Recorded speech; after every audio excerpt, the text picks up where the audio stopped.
This story begins with a frying pan. No, seriously. Not in the dramatic, crime show way. She burned eggs. At 5 p.m. on a Thursday. In complete silence. Then scraped them into the trash without looking at me. That's how I knew it was over. Not the affair. Not the gaslighting. Not even the smirk she gave me when she walked in at 2 a.m. and said, "Be grateful I even came home." No, it was the eggs. Because Violet's never burned eggs in her life. She's meticulous, measured, almost clinical. She once returned a coffee grinder because it was 2 decibels louder than the last one. But that night, she didn't even flinch. The yolks were black. The pan was smoking. I was 2 feet away, watching her pretend like neither of us existed. I didn't say a word. Just opened the window, let the smoke roll out. She lit a candle, lavender and cedar, and walked upstairs without a single glance. That's when I realized I was living with a ghost who didn't even care if the house burned down. But what she didn't know, I had already set the stage, already changed the locks on the side door, already backed up the photos, already found what she left in the glove compartment of her car the week before. So when she came home late again, all I had to say was, "Thanks. But why? You don't live here anymore." That's where the Betrayal story begins. And trust me, you'll want to hear the rest. After I handed her the envelope and said what I said, she didn't scream, didn't cry. She just stood there like someone had unplugged her. Then, almost robotically, she reached for her bag like she was going to her Pilates class. No apology, no questions, just a cold silence as if I was the one disrupting her routine. The door shut behind her. That's when my hands started shaking. And it hit me. I hadn't really planned for what came after the confrontation. I'd prepped everything leading up to it like I was disarming a bomb. Documents, spare keys, online accounts. Even talked to a lawyer in private. But now that the actual explosion had passed, I was standing in the smoke. Alone. I didn't eat that night. I just sat at the kitchen counter replaying the moment I found it. The receipt in her glove compartment, folded around in an unused parking pass. It was from a boutique hotel 30 miles away. Definitely not a place for brunch or business meetings. I'd borrowed her car while mine was at the shop. I wasn't even snooping. I just opened the compartment looking for gum. It fell out like a bad secret. At first, I convinced myself it was innocent. Maybe she bought it for someone else. Maybe she was planning a surprise. But then I checked the date. It was the same Saturday she said she was at the museum with Mara, her friend from work. I even remembered texting her that day, asking what her favorite painting was. She replied an hour later with, "Honestly, the gift shop was the best part, lol." Yeah, real cultured. But here's what really sealed it. What made my stomach lurch. Taped to the back of the receipt was a Polaroid. Not of them together. No faces. Just 2 drinks. On the edge of a hotel nightstand. Her phone clearly in the shot. Her nails. Her ring off. Who still takes Polaroids in 2025? Someone who doesn't want it in the cloud. I didn't ask her about it that night. Or the night after. I waited. I wanted her to lie to my face one more time. I needed it, to let go of any trace of doubt. And she did. The next morning, pancakes on the stove, humming to herself like nothing happened. Museum was exhausting, she said, flipping the pancake. Mara's new boyfriend came along. What a talker. I didn't reply. I just nodded, pretending to taste the syrup while swallowing back nausea. She didn't notice, or didn't care. And that's when I knew I was done being the only one playing house. I didn't sleep the night after the pancakes. Every time I closed my eyes, I saw that Polaroid. Not because of what was in it, but because of what wasn't. No faces. No context.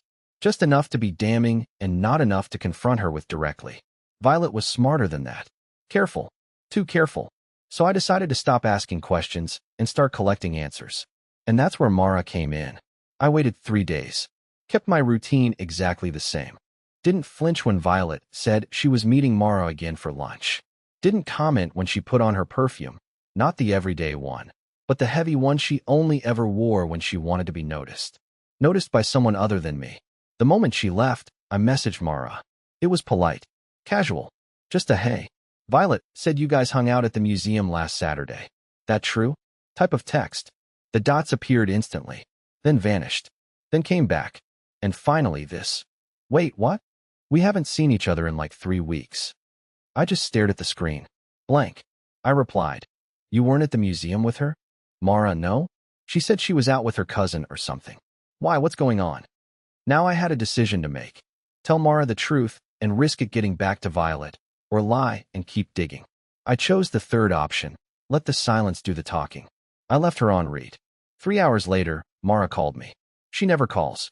We've barely spoken beyond dinner parties and birthday greetings. Her voice was low and tense, like someone had just told her there was a bomb under her bed. I don't want to be involved, she said immediately. But you need to know something. A few weeks ago, Violet asked me if I'd cover for her. She said she was planning a surprise for you. Something about a getaway. I didn't think much of it. She paused. But now?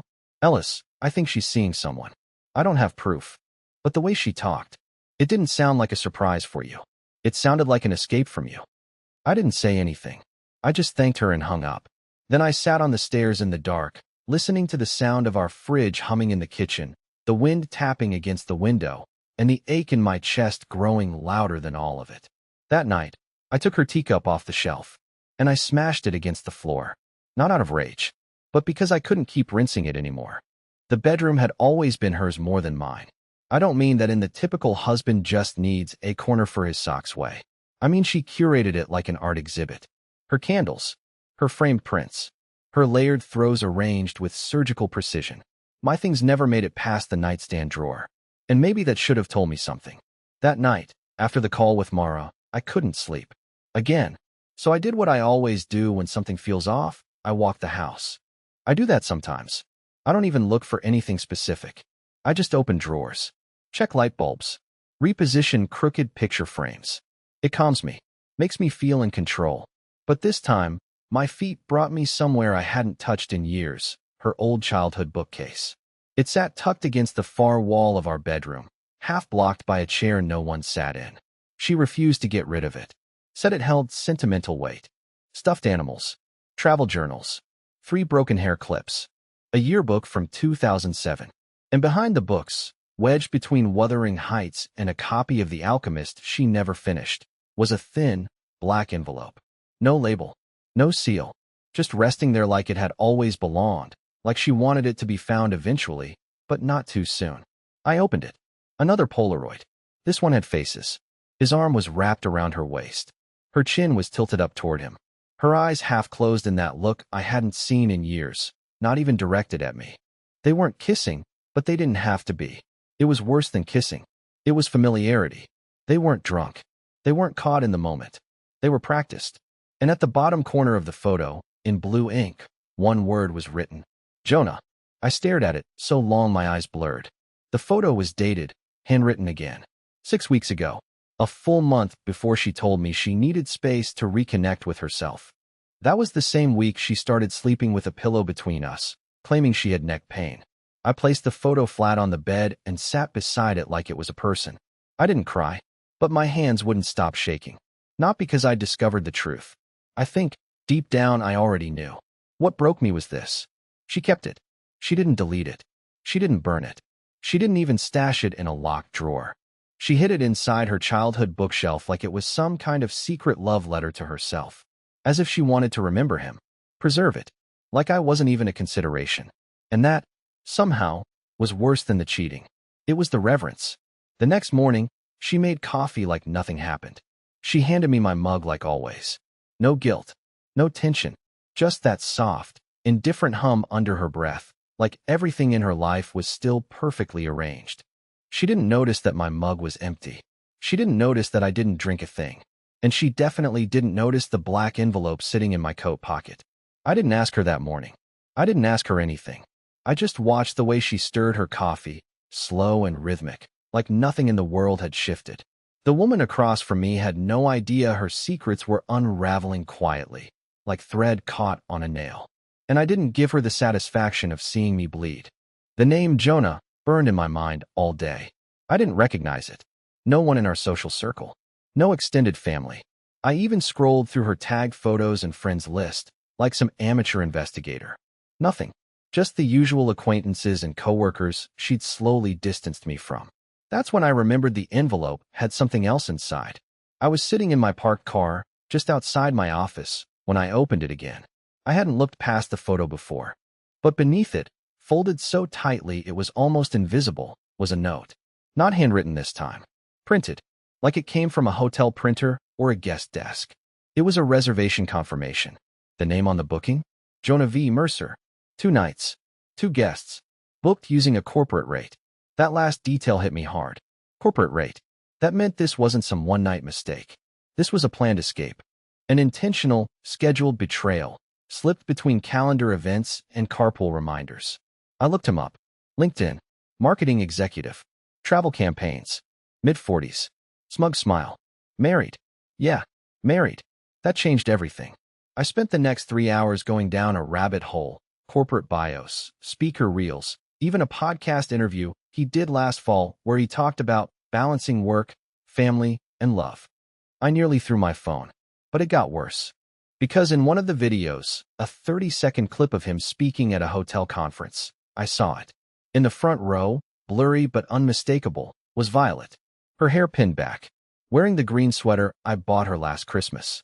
Laughing. Not fake laughing. Not polite. Laughing like she used to laugh with me. I don't remember driving home. I do remember standing in the hallway, staring at our wedding photo. It looked like 2 strangers who got caught in the same frame by accident. And then I remember something else. The hotel confirmation included a second guest name in small text. It was her maiden name. She didn't even use her married name. Not even on paper. Not even when no one was supposed to see. It wasn't just cheating. It wasn't just lying. It was erasing me. And that night, as she slept soundly beside me, phone face down, like always, I lay awake wondering just how long she'd been gone, even while living under my roof. I thought about it for days before I did it. Reaching out to Jonah's wife wasn't something I planned out of revenge. It wasn't even curiosity. It was survival. I needed to know if I was losing my mind. If this whole thing was some fever dream my anxiety had painted over the last 6 months. Or if it was real. If she was real. Her name was Denise. I found her Instagram in under 5 minutes. She still had his last name in her handle, and the photos painted a perfect lie. Family lake trip, anniversary dinner, a golden retriever that looked like it belonged in a commercial. It was like staring at a parallel life. One where the villain wore cologne and smiled on camera. I didn't DM her. I mailed her. An actual envelope. Anonymous return address. Just a note that read, "If you think your husband is faithful, look up the reservation for March 11th to 13th at the Claybridge Hotel. Room 423. Check the name Violet." I didn't sign it. I didn't need to. I mailed it from a different zip code and waited. For days passed. On the 5th day, I got a message on Facebook. From an account I didn't recognize at first. No profile photo. Just one sentence. "You're not crazy." That was all. But it cracked something open inside me. Like I'd been walking around underwater, and for the first time, I came up for air. 10 minutes later, she called. Her voice was calm, but her breathing wasn't. She didn't waste time with pleasantries. She told me Jonah had been acting distant for months, more business trips than usual, more absences, less eye contact. The usual signs, I guess. But she hadn't connected the dots until now. Then she said something I'll never forget. "You're not the first person to tell me about her." That sentence hit like a sledgehammer. I asked her what she meant, but she paused. I could hear her trying to decide whether to tell me. She finally said, "This might hurt, but you deserve to know. I got a call from a block number last month." A woman's voice. She said, "Watch your husband. He's been seeing Violet, but she's not loyal to him either." I didn't understand at first. Was it a warning? A threat? She continued. It sounded like someone who hated her. Not him. Her. Then Denise asked me something I wasn't expecting. "Do you think she's done this before? To someone else?" I froze. Because deep down, I knew the answer. Yes. Yes, I did. And now I had to find out how far back it went. After the call with Denise, everything started to distort. Not violently. Not like a car crash, but slowly, like frost creeping over a window. Quiet. I kept thinking about what she said. "You're not the first." That phrase looped in my brain like background noise. I couldn't shake it, and I didn't want to sit in the dark with it. So I started digging. I remembered Violet had backed up her old phone years ago onto an external drive before she upgraded. It was in a dusty shoebox in the closet, next to some winter coats we never wore. She used to joke about being sentimental in the digital age, which is ironic now, considering how much she wanted to forget our present. It didn't take long to find it. A folder labeled Old iPhone. Inside, photos, screenshots, message exports, dating all the way back to 2015. That was the year we met. But that wasn't the part that made my stomach turn. It was a message thread with a contact named Miles, do not text. And of course, that made me open it first. The messages started cold. One-word replies. Long gaps between them. Then they turned sharp. Angry. Accusatory. A man unraveling. He said things like, you said you loved me. Why did you lie to me and him? Does he even know about us? You always disappear when it's convenient. And then one line burned into my memory. I gave up my family for you. You made me choose, and now you won't even answer my calls. The dates on the messages overlapped with our first few months together. The dinners. The beach trip. The night I told her I could see a future with her. I remember that night so vividly. She cried when I said it. I thought it meant something. Now I know why she cried. It wasn't from happiness. It was guilt. Or maybe fear that I'd find out she was already living a double life before we even got serious. I wasn't a fresh start. I was just a transition. A clean exit. A safer option. I found a photo buried in the thread. It was her, sitting on a couch I didn't recognize, wearing the same denim jacket she wore on our third date. Except in this photo, she wasn't alone. She was curled up beside someone else. Face partially out of frame. But I knew it wasn't me. The timestamp was from 3 days after she told me she wanted to go slow because she wasn't ready to be physical yet. Everything I thought was honest was choreography. She'd done this before. More than once. She recycled emotions like they were scripts, played sincerity like a performance. And I was just another scene partner who didn't know I was in a rerun. I sat on the floor for a long time, holding that external drive in my lap like it had weight. And maybe it did. Maybe it weighed the exact amount of every lie she ever told, stored in 64 gigabytes of silence. That night, she came home late again. And this time, I didn't pretend to be asleep. I just watched her walk into the room, hang up her coat, and brush her teeth like nothing had happened. Like our life wasn't a set built on sand. And in that moment, I knew. I didn't just lose her. I never had her in the first place. She didn't even notice the difference that morning. I'd taken down our wedding photo from the hallway wall and replaced it with a blank canvas. Literally, a blank, white canvas. Nothing symbolic.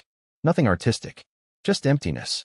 And she walked past it twice. Once to the bathroom, once to the kitchen, and said nothing. That was the confirmation I didn't even know I needed. She had already moved on. She just hadn't moved out. But I had. Inside, something had shifted. I wasn't angry anymore. Not in the explosive way. Not even the quiet, cold kind. I was just done. The grief had burned itself out. The heartbreak had folded itself neatly into a box somewhere in the back of my chest. And in its place was silence. Beautiful, sharp-edged, liberating silence. That evening, I left her a note on the kitchen table. No drama. No speeches. Just a few lines. By the time you read this, I'll be gone. You don't need to lie anymore. And I don't need to pretend anymore. Keep whatever you want. I'm not fighting you for furniture. Just don't look for me. I'm finally choosing peace. I packed one suitcase. Left the rest. I took the old hard drive. Not out of spite, but to remind myself later, when the loneliness creeps in, that I didn't imagine this. That it really happened. That I survived it. I drove 6 hours to a cabin a friend offered me months ago. No service. No internet. Just me, a stack of books I never had time to read, and a lake that doesn't ask questions. The first night alone, I slept 12 hours straight. No nightmares. No cold sweats. Just sleep. And when I woke up, I smiled. Not because it didn't hurt, but because, for the first time in years, I was no longer sharing my life with someone who had already left me long ago. I was finally living with myself again. And it turns out, I'm not so bad.